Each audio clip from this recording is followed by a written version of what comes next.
Good morning, it's James. I do hope and pray this message finds you and your loved ones peaceful, thriving well. Thank you for showing up today. Thank you for your time and thank you for your energy. I'm so grateful to lay eyes on you. So a couple things I want to share with you today, and I'm going to answer a question that is, I think, on all of our hearts more and more these days. What does a life well lived look like? According to science, according to spiritual practice and beautiful stories of wonderful people who've created lives that we look at now and say, oh my gosh, that is a beautiful life being well lived. And I hope you have someone in your life that you can look to, and maybe I hope and pray that someone is you very much of the time.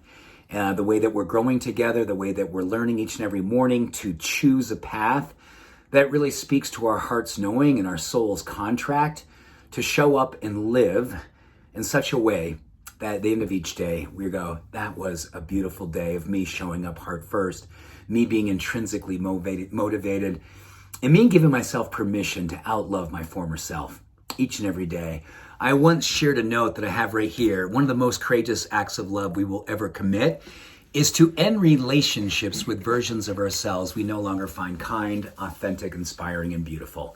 Well, that's a great place to begin because I want to talk about two things that I believe are so important for us to remember each and every day. Number one, it's a word that I used, I was going to say used and learned all at the same time years ago. Well, this is what it is. It's a rambashara. It's a Pali word that I was taught back, nearly 35 years ago.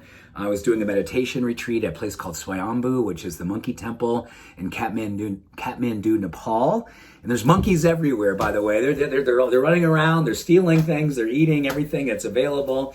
And they're also very fun to watch while you're meditating when you need a little bit of a beautiful distraction.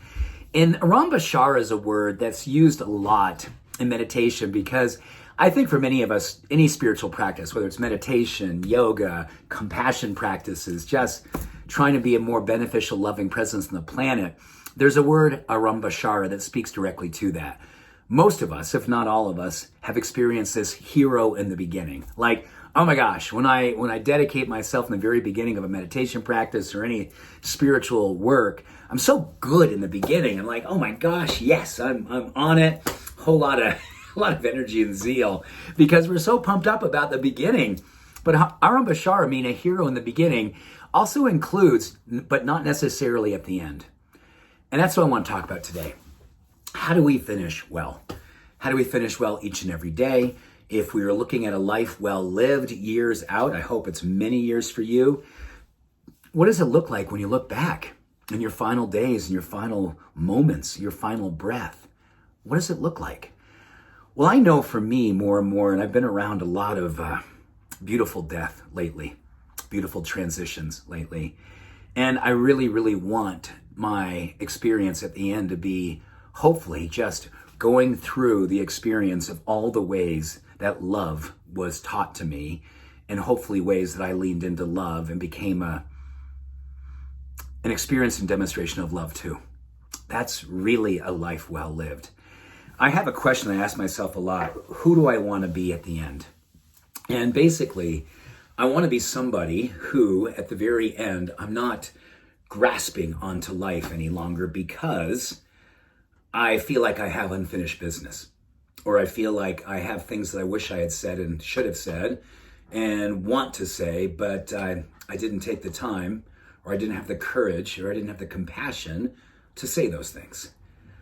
When I go out that far and look back and think about all the ways in which I want to go out, it simply means that each and every moment of my life today, I want to be fully awake. I want to be fully present.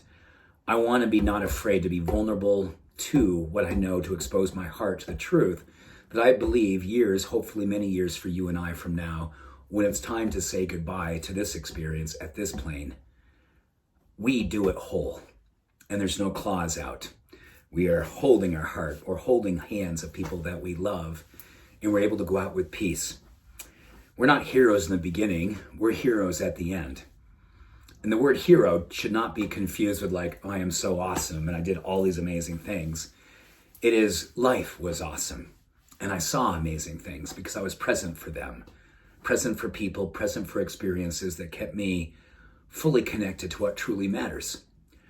And I think what truly matters today is we get an opportunity when we're done here this morning to stay awake, to see and know that the way we are present for the people and the experiences that we know bring us joy and peace and gratitude and light and love are the most important things years from now that we will remember. And our willingness to surrender and let go peacefully and lovingly will be marked by what we do today and tomorrow.